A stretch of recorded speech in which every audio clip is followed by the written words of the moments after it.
Kumusta mga bro? Andito tayo ngayon sa Motorstar Ormoc branch. Dito lang yan sa Lilia Avenue, Cogon, Ormoc City. Kung gusto nyo mag-inquire, pwede kayong pumunta rito or pwede rin kayong tumawag sa phone number na nasa baba.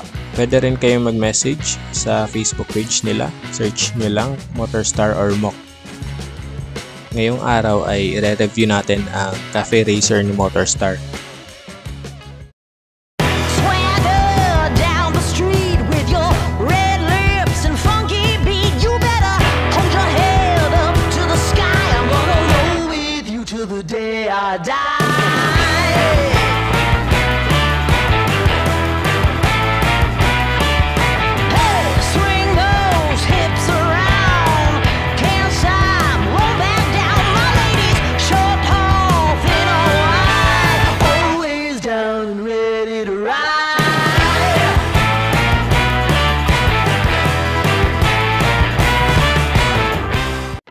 Ang nasa harap natin ngayon ay ang Motorstar Cafe 150 version 2. Ito ang 2024 model at meron na itong konting upgrades kumpara sa version 1 at yun ang pag-uusapan natin ngayon.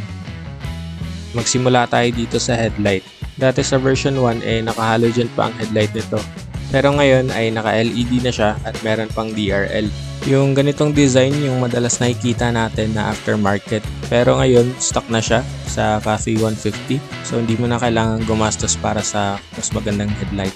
So andito sa gilid yung DRL niya, nakapalibot sa headlight. Tapos ang nakaganda pa nito, meron siyang sariling switch. So kung gusto niyo naka DRL lang kayo, pwedeng pwede. So ito yung headlight niya mga bro, low tsaka high.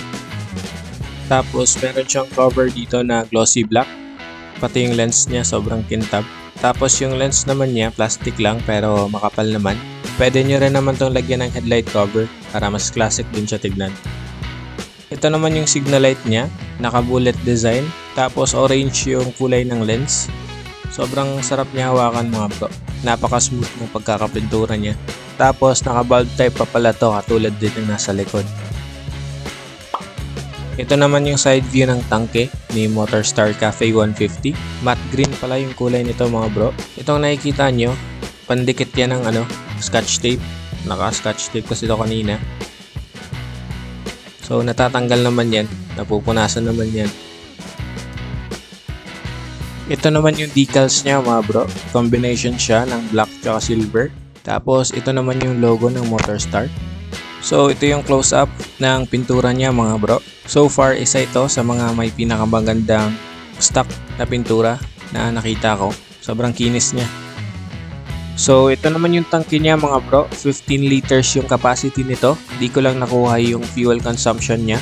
So kung meron kayo nito, paki-comment na lang kung ano yung fuel consumption ni Cafe 150. Isa din to sa mga nagustuhan ko. Napakaganda ng design. So parang big bike talaga yung feel mo kapag nakatingin ka dito. Andito rin yung susian kung bubuksan mo yung tangke mo. Di ko lang alam kung pwede tong installan ng tank bag. Kasi hindi ako familiar kung anong pwede at kung ano yung mga hindi pwedeng lagyan. Pero super ganda ng design na to mga bro. Okay, dito naman tayo sa upuan mga bro. So dalawang klase yung material na ginamit dito. Tapos two-tone din yung kulay. So gray tsaka black yung combination niya. Dito sa baba medyo makinis yung material dito. Tapos nagulat pa ako dito sa stitching niya mga bro. So legit yung stitching niya. So hindi siya design lang. So talagang meron siyang tahi dito sa seat cover niya. So dito naman sa taas malambot naman. Komportable naman to upuan. Tsaka hindi siya yung madulas.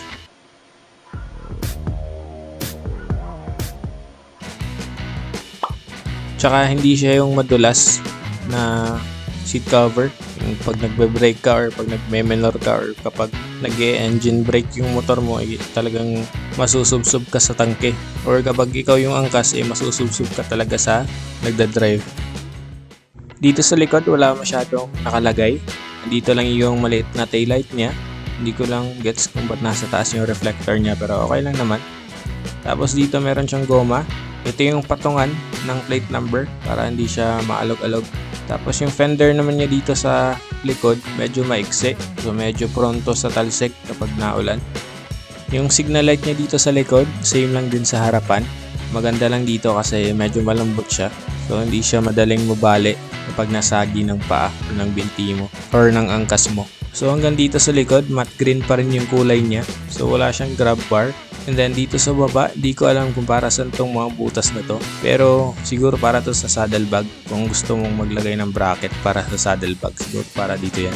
Tapos dito banda, meron siyang cover dito na may decals na silver tsaka black pa rin. Tapos meron nakalagay na Cafe 150 na kulay puti. Okay, ang tire size dito sa likod ay 120 by 70 R17. Tube type yung gulong ni Cafe 150. Tapos naka-spoke pa yung rims niya. At isa pa sa nagustuhan ko kasi all black. So yung buong motor na to almost black tsaka matte green lang yung kulay niya. So konti lang yung mga stainless na kulay, yung mga silver na kulay. Kaya napakaangas yung tignan. So ito naman yung shock niya dito sa likod. Tapos non-adjustable to. Dito naman sa baba, meron siyang sticker. Information lang para sa drive chain niya. Pero natatanggal siya kasi hindi siya masyadong madikit. Kasi yung texture ng chain cover niya medyo rough. So hindi masyadong dumidikit yung sticker. Yung footrest naman niya dito sa likod, napakaganda rin.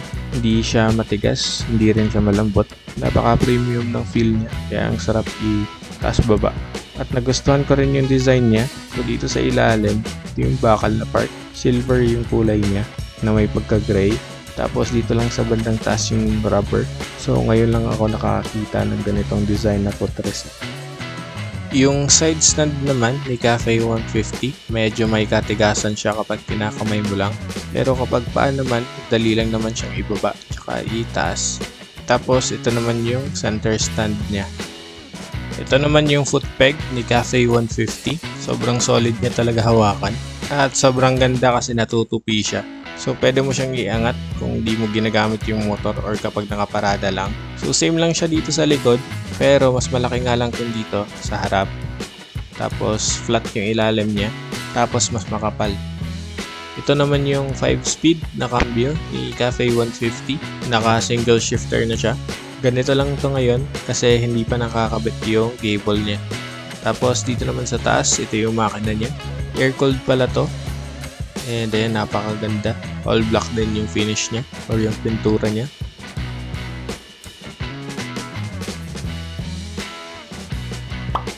Dito naman tayo sa busina ni Cafe 150. So ito lang yung medyo hindi ko nagustuhan kasi sobrang liit niya.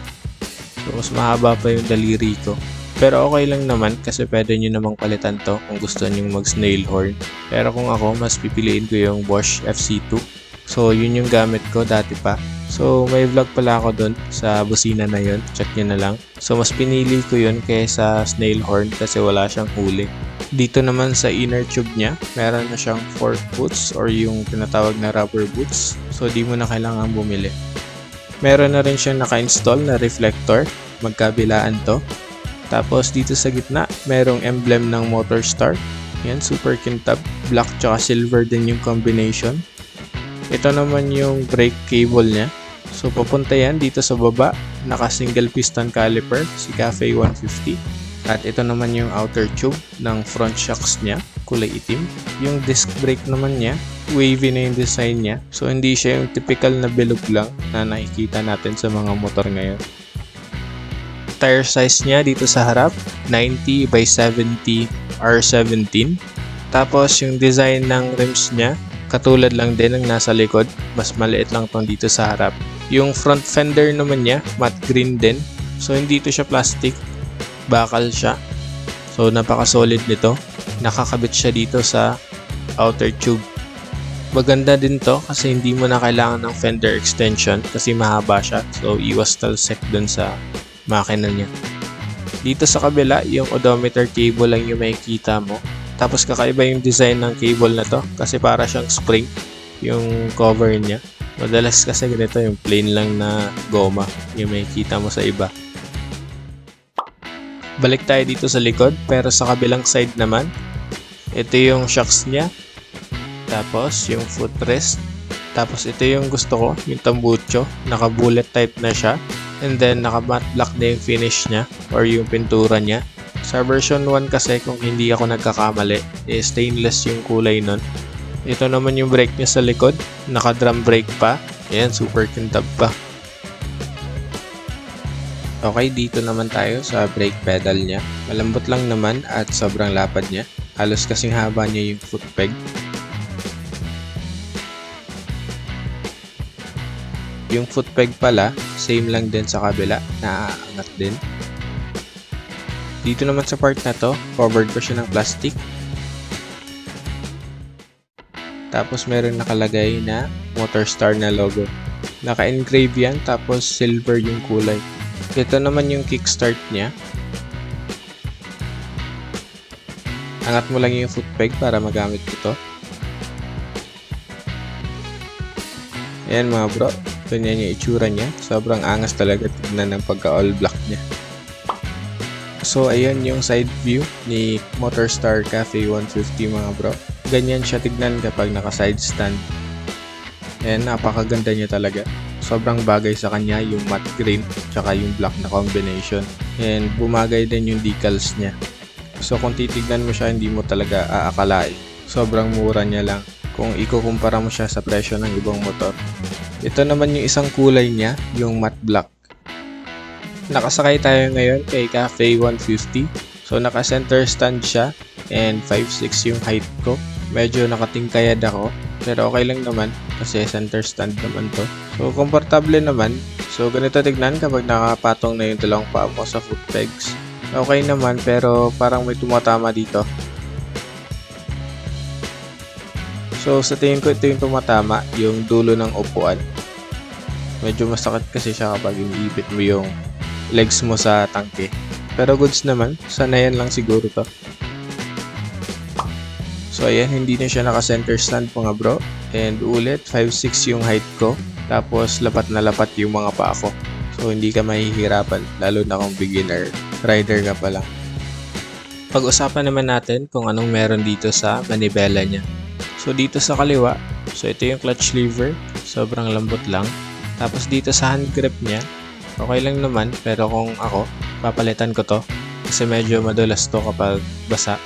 Tapos meron na rin siyang bar end. Dito naman sa switches niya, meron na siyang passing light. Tapos ito yung low tsaka high para sa headlight. Nandito naman yung signal lights niya. Tapos dito sa baba naman yung busina. Sa kanan naman, parehas lang yung hand grip tsaka yung bar end. Tapos ito yung brake lever para sa front brake. Meron din siyang kill switch. Dito sa baba, ito yung switch para sa headlight niya. So ganito kapag off. Dito naman sa gitna kapag naka-on yung park light. Tapos ito kapag on yung park light tsaka yung headlight. Dito sa pinakababa, ito yung starter niya. Ito pala yung itsura ng susi niya. Meron siyang Motorstar na logo. Ito naman yung brake fluid niya para sa front brake. Tapos ito yung slot para sa side mirror. And ito naman yung sa kabila. Yung handlebar naman niya, matte black din yung kulay. Nandito naman sa gitna yung ignition niya. At ito yung isa sa mga nabago kay Cafe 150. So yung version 1 is naka-analog pa yung speedometer niya. Pero ito, full digital na siya. Hindi ko lang mapakita sa inyo kasi wala pa tong battery.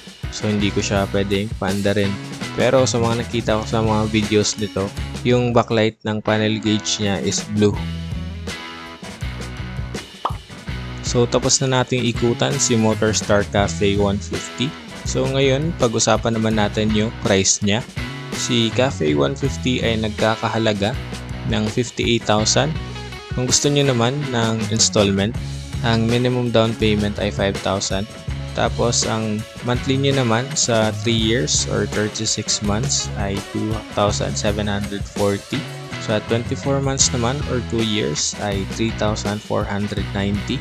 At sa 12 months or 1 year ay 5,740. So meron pa yung rebate. So kapag nagbayad kayo through Cebuana, Palawan or GCash, 400 pesos yung rebate nyo. At kapag pumunta naman kayo sa branch nila is 300 pesos naman yung rebate. Sa requirements naman, kailangan nyo lang ng valid ID, barangay clearance or proof of billing, COE or company ID na may kasamang payslip. Tapos, 2 contact number ng kapitbahay nyo at saka ng coworker or katrabaho nyo. Sa freebies naman, may kasamang isang helmet si Cafe 150. Meron din siyang kasamang tools at free 3 years na LTO registration. Ayan mga bro, dito nagtatapos ang ating walk-around review sa 2024 MotorStar Cafe 150 or tinatawag nilang Cafe 150 version 2. So comment na lang kayo sa baba kung anong masasabi nyo sa motor na to at kung sulit nga ba yung upgrades niya mula sa version 1. So yun, hanggang dito na lang muna. Maraming salamat sa mga tumapos ng video na to. Sa mga hindi pa nakasubscribe, subscribe na kayo sa YouTube at Facebook natin. At sa susunod ulit mga bro.